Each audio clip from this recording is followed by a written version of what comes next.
like it. First of all, our guest has arrived. Sandra Champlain. How are you, sweetie? She's a very pleasant girl. She's bubbly. I love bubbly. Yeah, she gets it. I She love gets it right bubbly. away. I have a big smile on my face. I She's can't help very it. pretty, Look who too. I get to be with Very, you. very Very pretty. handsome What I like gentleman. about her is she listened to the show on the way up and then still showed up. I don't know, Santa put a little downer on things. Because I'm think? still You that think? child You inside, and Worcester? At Worcester. least he's a little closer. I mean, imagine outsourcing to Worcester. That's unconscionable. Something's wrong there. Okay. We have a book we're going to talk about in a few minutes. It's Okay. called We Won't Die. This book is doing very well on Amazon. Very, very well. It hit number one. And, yes.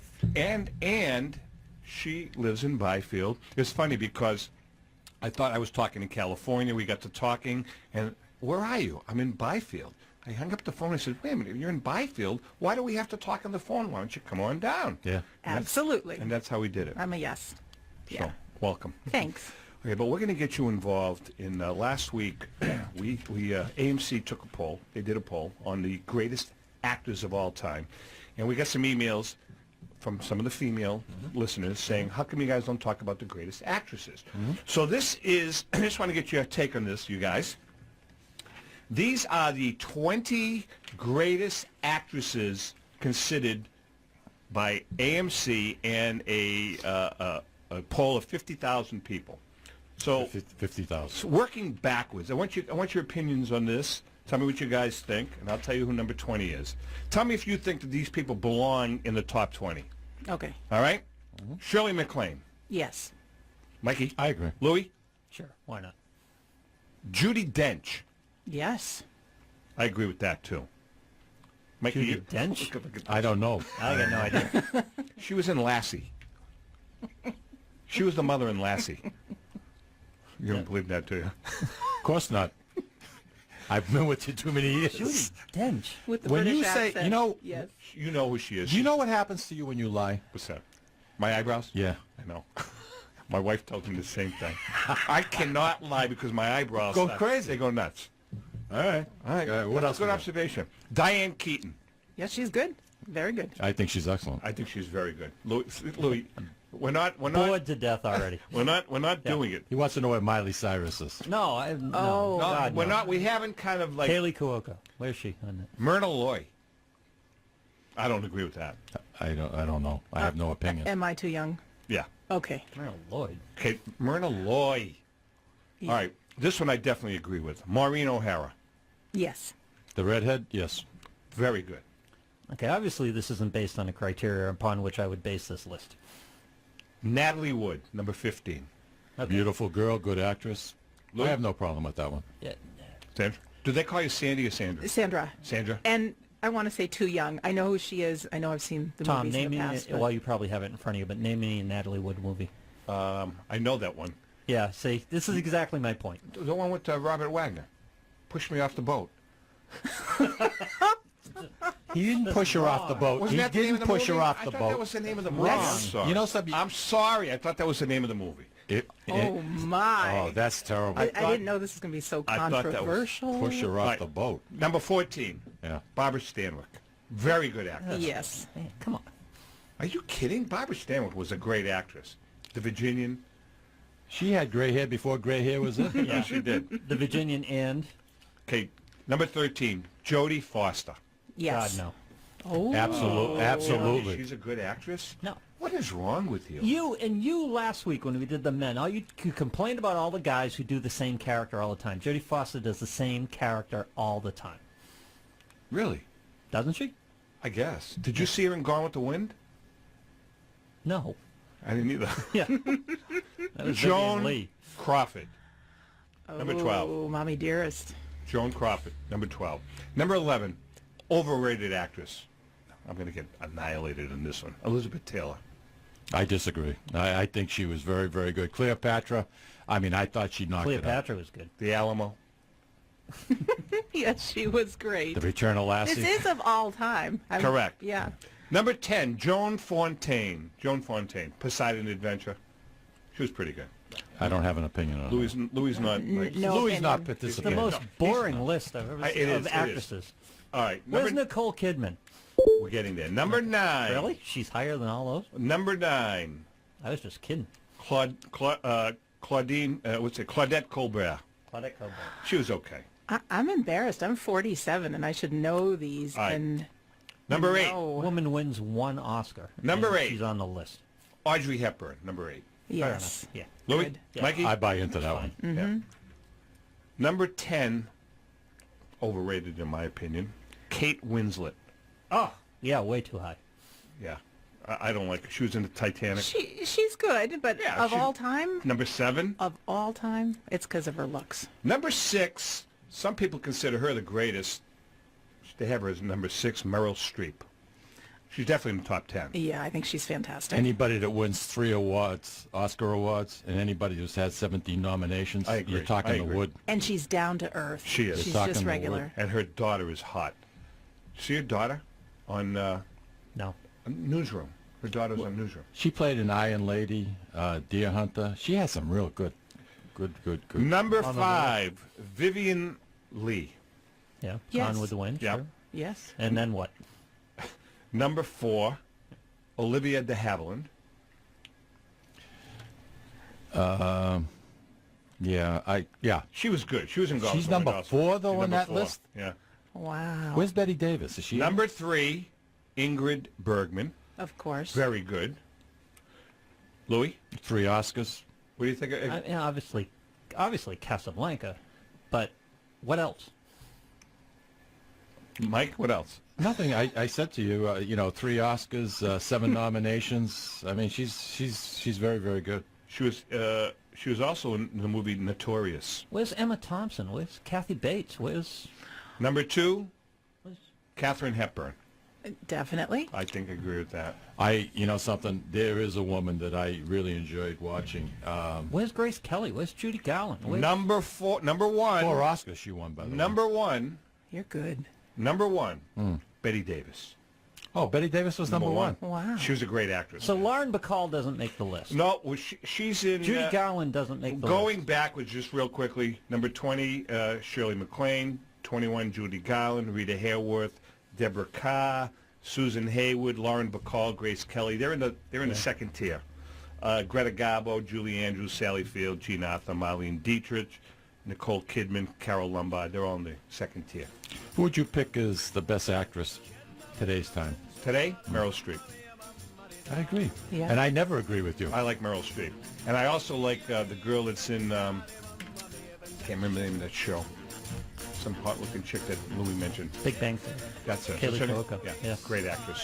Sacred, as you know. Sandra Champlain's in the house. And you know something? This book is doing very, very well nationally, from what I understand. It is. The name of the book is We Don't Die, A Skeptic's Discovery of Life After Death. This is a topic that is very, very, very close to everyone. Right. Why don't you tell us how you're a skeptic and how you are now a believer? Oh, I'd love to tell you. First of all, it's a very controversial subject. So for most people, Certainly is. most people hear a title, We Don't Die, and they think, there's no way this girl can have proof of this.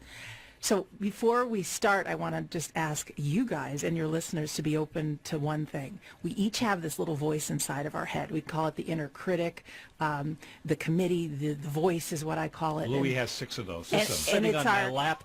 Well, I can witness it from here. Yeah. But we all have it, and we judge what's good, what's bad. But the thing is we also judge ourselves quite harshly. When we get out of bed in the morning, we look in the mirror, we don't like what we see. We're filled with things like, I'm unlovable, I'm not worth it, not... You think a lot of people do that? A lot of people do that. We want to press the snooze button. We're no longer that little kid Okay. that want to jump out of bed. And we don't tell ourselves the most empowering things. So for the basis of this interview, this skeptic, this person inside of us that nonstop talks in our brain is the thing that normally challenges, that we're so used to our life the way it is, it's hard to introduce something new. So just asking people to just be open to the fact that we don't die. Our loved ones are still with us, because now it's going on the holiday times, and it's very sad for some of us to see Christmas lights. I agree. Yeah, I mean, it was just Halloween, and there was already Christmas stuff out and I'll tell Christmas you, music this being is coming. played. This is coming for me personally at a good time, because I just attended Awake the night before last. Yeah, I'm sorry to hear that. And it was the wife of an old dear friend. She was only 52, Oh, wow. and Very young. grandchildren. Wow. Yeah, very, very young, vivacious girl. She had cancer. She died pretty quickly.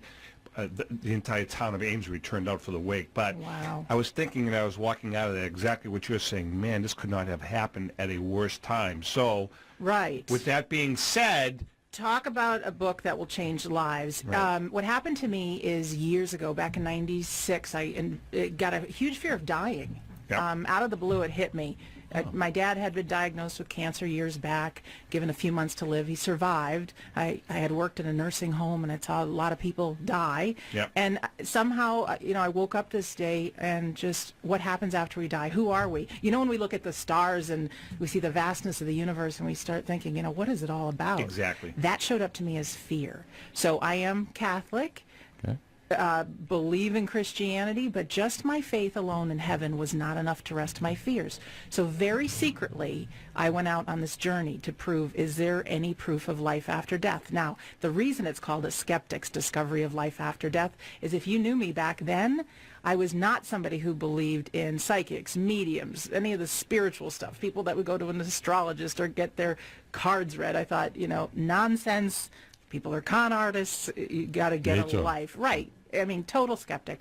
But the fear was so big that it had me on this journey. So, I studied through, mediums. I took a course on mediumship. And out of this head right here, I started accurately telling people names and things about their deceased loved ones, which blew my mind. How could I do that? Really? Wow. It's a long Wow. story, and Yeah. I have a website, wedon'tdie.com, and there's people can download a free chapter of the book and hear more of what I'm talking about, because I know we don't have a lot of time. But I studied with scientists, with a physicist. We all hear of near-death experiences and The white light. The white light. So the skeptic says, when our brain shuts down, that's just a natural part of dying. Yeah. Well, to really investigate it and go further than a lot of people have, Dr.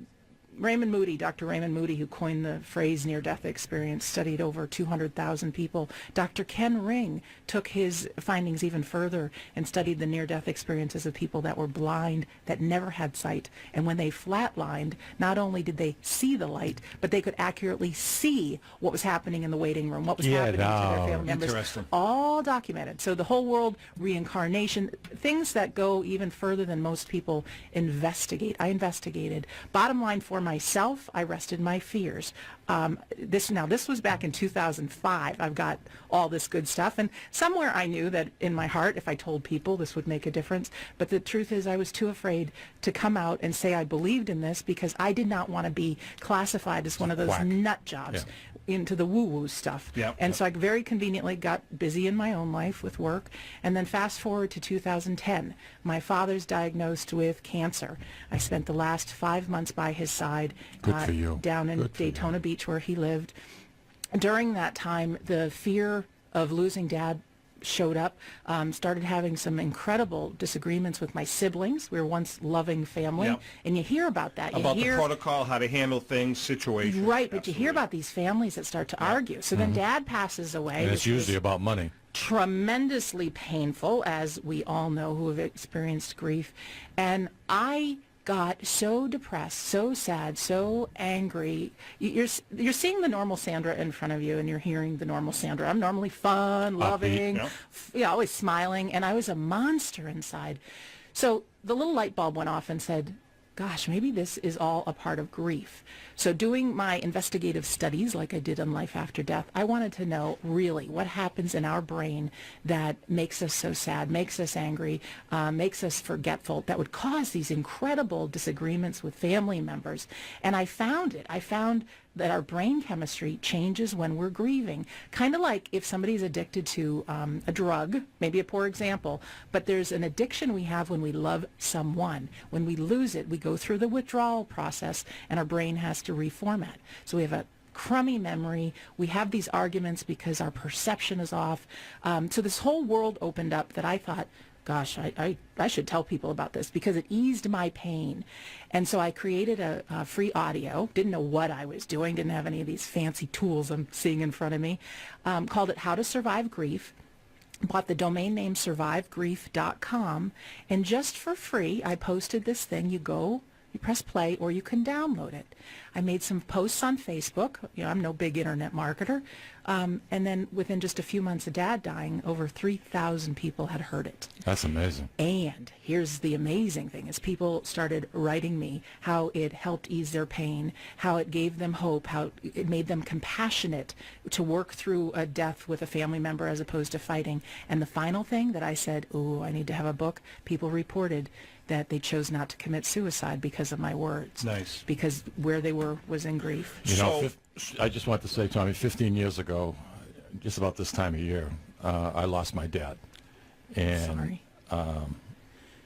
I had a very difficult time with it. As a matter of fact, I have a very difficult time with it even now, 15 years later, because I relate his death to Christmas.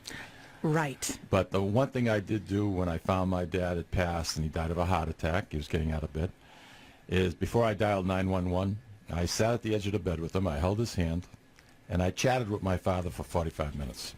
I talked about all the trouble I used to get into, how he's always behind me, and I think that little conversation made me at peace with my dad. Right. Because it was just him and I took it from being eight years old up until now. And that meant so much to me, and I mean that sincerely. Yeah, and not everybody has an opportunity to do that. And so We Don't Die is literally 3 parts. It's my journey of why, no question, I believe, not only we don't die, but our loved ones are still around. Can you explain that, get into that? Because that's what I want to get into, the crux of what this what you're saying in here. Are you saying then that when we, quote, die, we go from a physical being to somewhere else? Correct. I want you to imagine that maybe a puddle that's in the ground in the bright sunshiny day and that puddle evaporates. Is the water gone? It's changed. Changed forms. You take a log, maybe the Yule log this time of year, and it burns. What's left? Ash and heat. Changed forms. We live in a miraculous world. The voice inside of our head, the inner skeptic, doesn't want to hear this because we get so used to our life. But if you look at anything, if you look at the microphone in front of us, it's made up of molecules. Inside those molecules are atoms. Inside those atoms, if we put a teeny tiny little camera, it would be invisible. Only thing in there is vibrating energy. Science has proved it. Everything we see is made up of energy. Our bodies are energy. Around us right now, there may be, well, I know for sure there's radio waves. There's, could be wireless internet here. People are driving, listening in their car right now. There are no wires connecting their car to be able to hear us right now. This is miraculous. This is amazing when we really think about it. When we get our heads out of it, we're living in this miraculous world. We don't need to see something to know it exists. Yeah. So just like 150 years ago, people would think it's the devil's work that we'd have a automobile and then there'd be a box inside of it and sounds and voices would be coming out. Point. Right? But it's real, and this is technology. So our loved ones, after we pass, I believe it's heaven.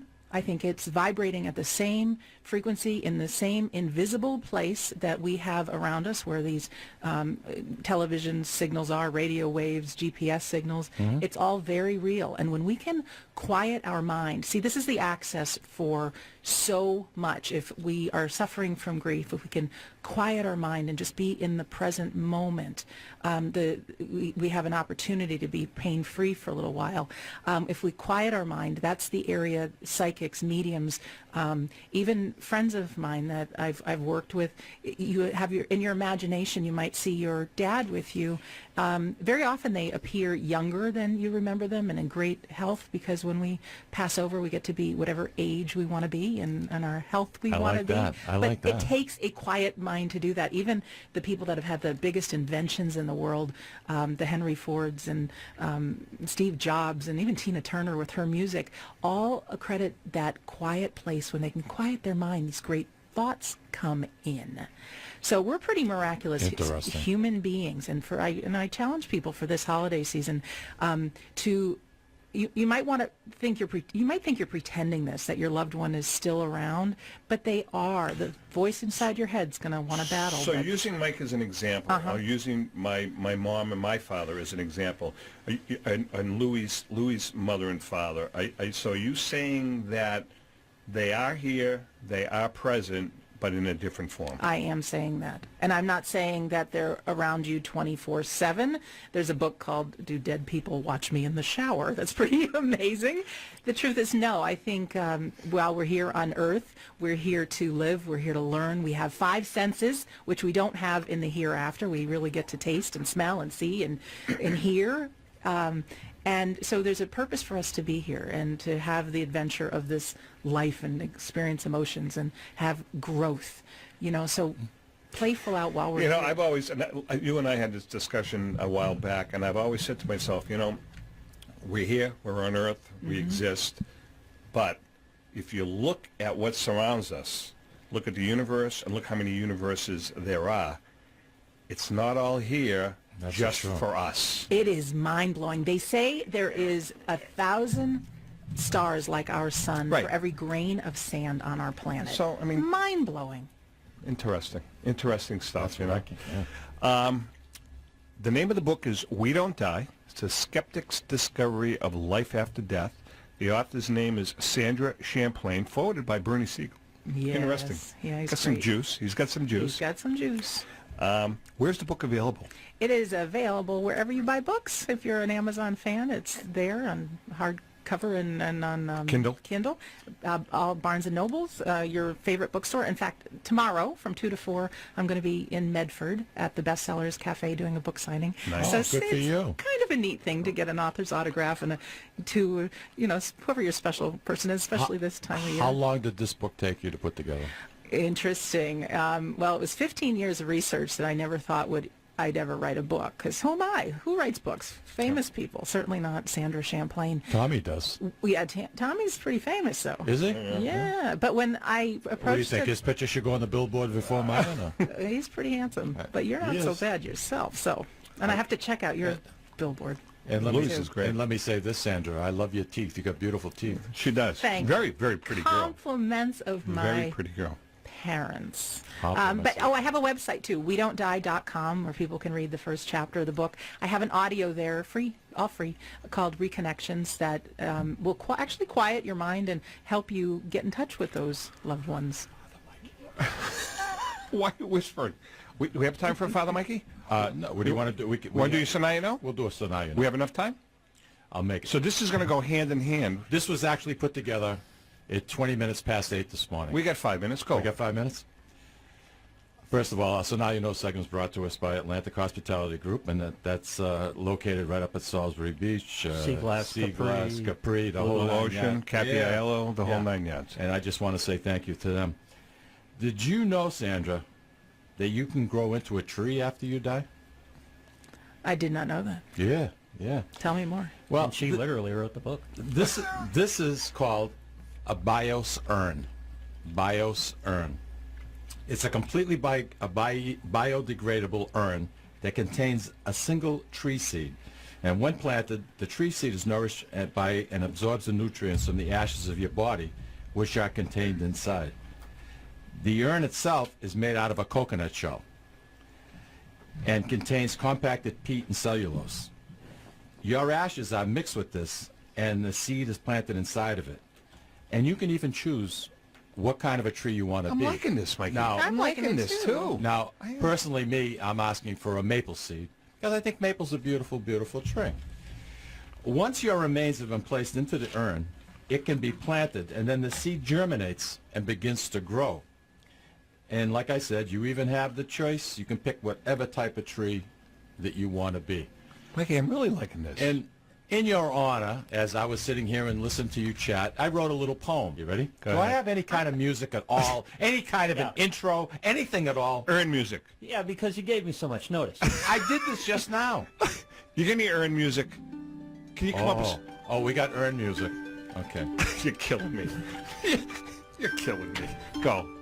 When I die, use my ashes to grow a tree. I, Mikey, being a sound mind, give permission to carve beautiful poultry into me. What is wrong? Kind of created a bit of a moment there for yourself. What's the matter with that? Wait a second. How do you do this thing, this earn thing? Is there a website? How do you sign up? Yeah, Get your checkbook out, Tommy, which may be the stumbling block. I'm thinking about, this is a really, because I want to be cremated, but I don't It's just... a coconut shell and some peat moss. Costs them about $6 to make. How much are they selling this sucker for? $101.60. That's Come not on. bad. That's Yeah. not bad. That's not bad at all. Now, think that's a picture a portion of a new cemetery that has nothing but ashes and trees. A cemetery could turn into a forest. Wait a second, Take all the carbon dioxide out of the air because of this heating that we're going through throughout the world. There Right, we Louis? go. Oh, God. Wait a second. Can you have this Mike, I thing... invite you to stand outside for 15 seconds and tell me. Can you have this thing planted anywhere? Any way you want. Oh, I'm in. I want this information. What kind of a tree would you like to be? Evergreen. Yeah? Evergreen. Because it never sheds. Let me ask See? my little girl over here. That's perfect. What? That's absolutely perfect. Why? I love it. You want a tree that doesn't shed. Absolutely. You I don't can see the understand that. psychological significance of that? I'm always going to be there. Look in the mirror. Look in the mirror. I'm You always don't gonna want to be there for lose. my You don't want to children. lose what? My Hair. kids, my grandchildren, my hair. Maple, I'm with Mikey. Maple. You know, we're talking about. I want to put on that big show in the fall. Talk about continuing the cycle of life. We coming back as a tree. I can see myself as a maple high on a hill, and kids swinging on me and playing with me. All right, I'll consider the maple thing. I want to be a redwood so I that was just- people will always remember who we are and how powerful we I'm are. liking this. Well, we'll plant it at Muir Woods for you. I would love that. Yeah. The name of the book, We Don't Die, A Skeptic's Discovery of Life After Death. Sandra, we're going to get you in again. We'd have some fun. Would love that. You can get the book on at Barnes & Noble, at any independent bookstores, Amazon, BarnesandNoble.com, you name it. You think I should take a patent on this poem? I think you should take the poem, light a match to it, and let it go away. That's When what I think. die, use my ashes to grow a tree. I, Mikey, being a sound mind, give permission to carve beautiful poetry into me. Beautiful, Love it. beautiful poultry. Poultry, little Poultry. chickens. Little chickens. All right, with that being said, Mikey, have a great weekend. Louis, Thanks, have a son. great weekend. Thank you so much for coming in. My pleasure. To our listening audience, we love you all. Have a great weekend. Drive safely. Don't drink too much.